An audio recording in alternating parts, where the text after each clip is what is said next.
आज बात करते हैं 13वीं सदी के उस जीनियस की जिसने संगीत और कविता को हमेशा के लिए बदल दिया। सोचिए, सितार, गजल, कव्वाली, इन सब में क्या कॉमन है? चलिए पता लगाते हैं। ये हैं अमीर खुसरो, जिन्हें भारत की आवाज भी कहा जाता है। एक कवि, विद्वान और इनोवेटर। उन्हें तूतिए हिंद यानी भारत का तोता कहा गया, अपनी जुबान और देश प्रेम के लिए। उनकी कला का राज था ये संगम, तुर्क पिता और भारतीय माँ, दो दुनियाओं का मिलन। तो उनकी इस कमाल की क्रिएटिविटी के पीछे की सोच क्या थी? आखिर प्रेरणा कहाँ से मिली?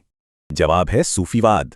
खुसरो एक सूफी थे और उनकी कला असल में एक इबादत थी। और उनके गुरु थे सूफी संत हजरत निजामुद्दीन औलिया, जो उनकी सबसे बड़ी प्रेरणा बनी। इसी सफर ने उन्हें एक नया भक्ति संगीत बनाने की प्रेरणा दी। और यहीं से जन्म हुआ उनकी सबसे मशहूर देन का, जिसे हम सब कव्वाली कहते हैं। तो कव्वाली बनी कैसे?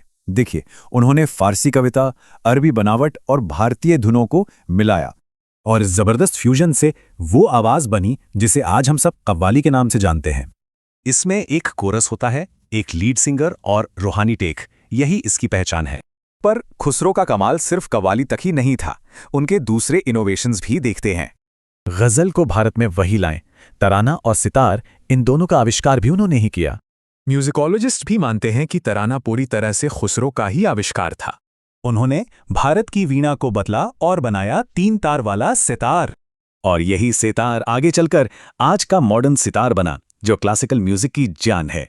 उनकी कविता और पहेलियां आज भी फिल्मों से लेकर कॉन्सर्ट्स तक हर जगह जिंदा हैं। सोचिए, 700 साल से भी ज्यादा हो गए और उनका जादू आज भी कायम है। खुसरो की विरासत यही है कि कला कैसे अलग अलग कल्चर को जोड़ सकती है। कितने कलाकार होते हैं जिनकी कला 700 साल बाद भी इतनी जिंदा हो। यही बात उन्हें महान बनाती है।